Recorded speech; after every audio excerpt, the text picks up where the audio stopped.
Hey guys, my name's Seth and I've been doing a bit on TikTok recently and I want to do a bit on YouTube. I used to make some videos a little while ago, but I kind of want to make them a bit more seriously now. Hopefully my TikTok can sort of feed in to my YouTube. I'll put the TikTok in the description. But yeah, I wanted to do this video where I talk about my experience in a detox centre. So about a year ago, maybe a year and a half ago now, I went to a detox centre to get off a medication that I was really struggling to get off.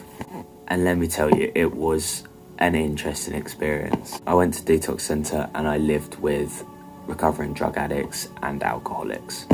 And it was really, really eye-opening. So let me tell you about it.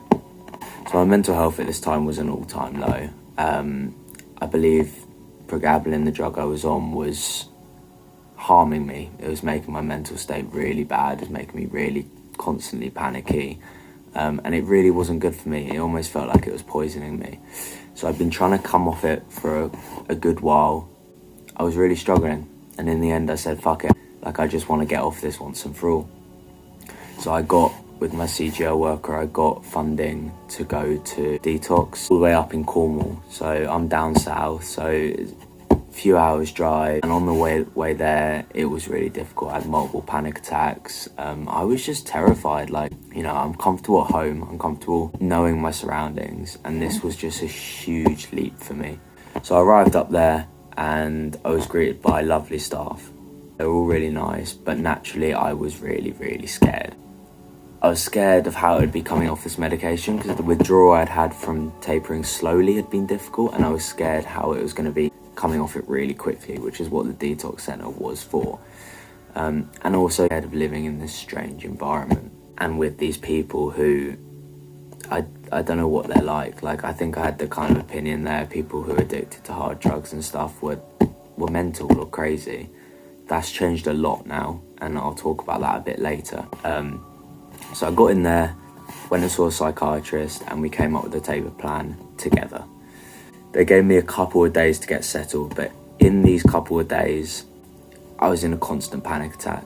Like, I was just terrified, in this constant state of fear. And I didn't think I was going to make it through the first two days, honestly. I hadn't started tapering or anything yet. I was just terrified of this whole new situation. So I bared it and told myself it's going to get better, and it did get better. And after that first couple of days, I started to partake in groups. They had like walks you could go on, gardening groups, they had table tennis, which I played a lot of. I got really quite good at table tennis, and the anxiety started to subside. And then my taper started. So I started reducing the amount of medication I was on. I began to go to morning and evening checks, where you would sit in a big circle and you'd have the worker who would go around each person, and each person would say how they were doing that day, how they were doing that morning, how they were doing that evening. And that on itself was really anxiety provoking for me. It felt like I was back at school, having all that attention on me. But yeah, I got fairly used to it. So now I'm going to move on to the people I met, which I think is the most interesting part of this whole thing. The people I met were fascinating. I became quite good friends with this one guy. I think he was recovering from heroin addiction. He was on maintenance drugs for heroin. Yeah, he was a lovely guy. It's really sad. He had multiple friends who had passed away due to this, but he hadn't been able to stop, which shows you how strong addiction to these drugs really is. And yeah, we got on really well. We played lots of PS4, played Red Dead Redemption. He couldn't put the controller down, which I guess feeds into the sort of addictive nature this guy had. But it became clear to me quite quickly that he wasn't that serious about recovery. He was snorting the maintenance drugs that he was being given to stop him going into like full-blown withdrawal. He also spoke about possibly having brought other drugs into the facility. And then eventually, sort of a couple weeks in, he just sort of like disappears. And this happened a lot. People just left overnight. So this guy, I guess he didn't want to do this anymore. He wanted to go back to drugs, so he left overnight, left all his PS4 games, left everything. Yeah, and then we got given jobs to do. So like I had to lay the table, other people clean the floor, stuff like that. There was another guy who I met in there who, he was quite young, but he clearly glamorized drug use still. Like you can kind of tell with people that they're not that serious about it. And look, they want to get clean, but like not enough. I've had my experience with drug use and drug addiction, but as I said, I was in here for a prescribed medication that I hadn't abused, and I was determined to get off it because it was causing me a lot of harm. But yeah, this guy, yeah, he'd talk about drugs like it was the best thing in the world. He did finish his taper, like he got off the drugs he was on, and then he just disappeared in the middle of the night. He just went home, and I don't know what happened to him. I hope he's still clean. He was a nice guy. He just loved it, basically. It wasn't, no one was forced to be in this detox. Well, in most cases it wasn't prison forced detox. In one case it was, and I'll come on to that. So people could leave if they wanted to. I became quite friendly with a woman in her 40s who had become an alcoholic. She'd started hiding drinking from her husband, and it had gotten really bad to the point where she was drinking daily and she needed to come into detox to be medically taken off alcohol. She was a lovely woman. She obviously had her issues, but she was quite sensitive, and I was very sensitive, especially at this time, so we got on pretty well.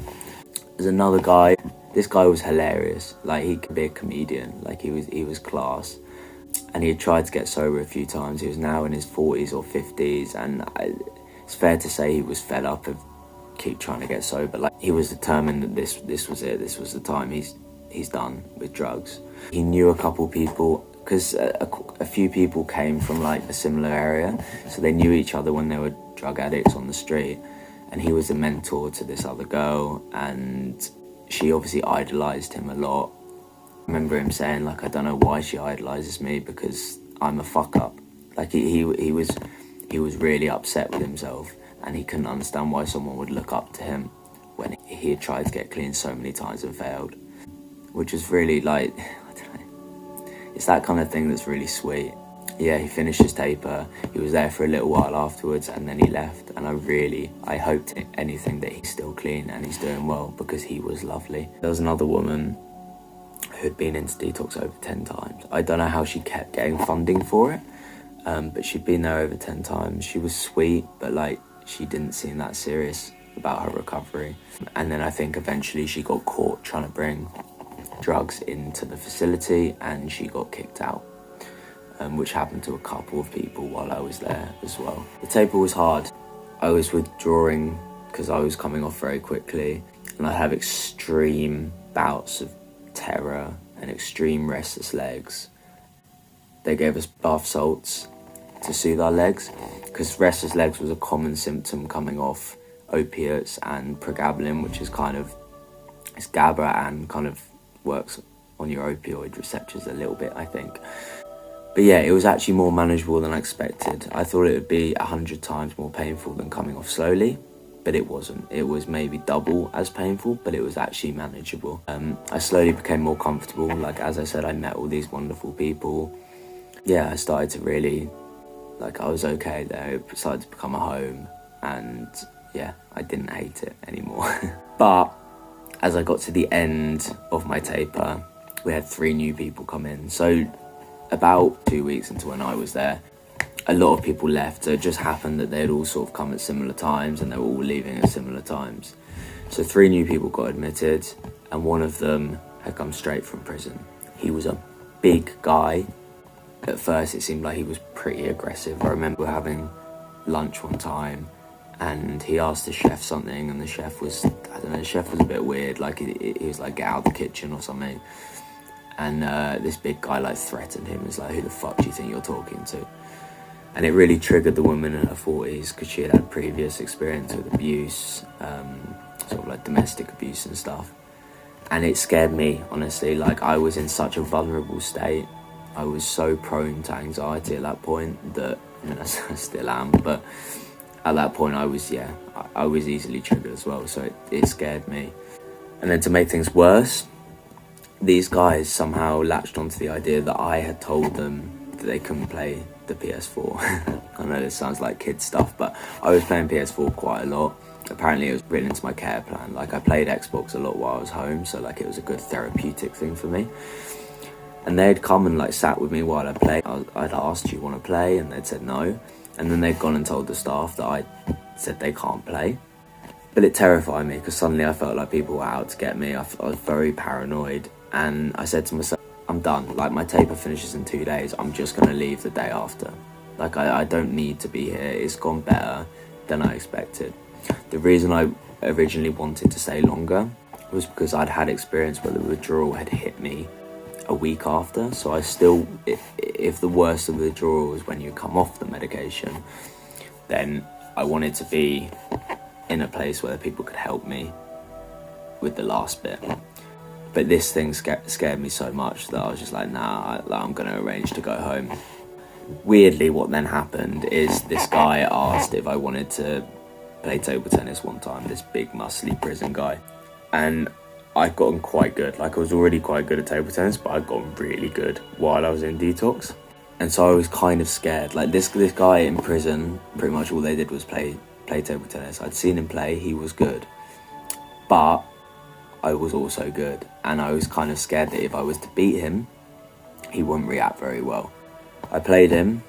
I played just as well as I could. I ended up beating him a couple times, and to my surprise, he took it so well. He was lovely about it, and the fear that I had of him kind of just dissipated. And I think what had happened, he'd been in prison for a while, he'd been institutionalized, he was stuck in this mindset of like, okay, I need to be big and aggressive and standoffish to stay safe in prison, basically. And I think he was slowly adjusting to the fact that he didn't need to do that in this place. Like, this place was safe and people were just trying to get better. Yeah, we actually became quite friendly, but I'd already arranged to leave at that point, so I left. I was happy to get home, and I was happy to finally be off this medication. So overall, what was the experience like for me? It was a hell of an experience. It helped me see hardcore drug addicts in a completely different light. Before, they were the kind of people I saw on the street that I was terrified of. And I thought there was such a big difference between like addiction or use of some drugs and addiction of hardcore drugs. But really, this whole detox experience made me realise that there's no difference. Like, these people they're just people. Some people have more issues than others, but they're just people, and most of them are fucking lovely people. So I started to see these people in a completely different light. And the people I used to see on the street, who were obviously in addiction, who used to terrify me, they don't scare me anymore. It was such an eye-opening experience that it changed my perspective on a lot of things. And yes, some of the people I met in detox were the best people I will ever meet. Like, they were truly wonderful people. And I really hope that they managed to stay clear. Anyway, thank you for watching. I'm going to be doing more videos here. If you come from TikTok, thank you. Like and subscribe, because it really helps. I really want to grow the channel. I want to get my stories out. I want to help people with mental health. And eventually, I want to do podcasts. That's my main aim. When I get a bit of a following, is I want to be able to sit down with people, talk about mental health, talk about any other issues, any interesting experiences. That's what I want to do. So yeah, like and subscribe, and I will see you guys in the next one.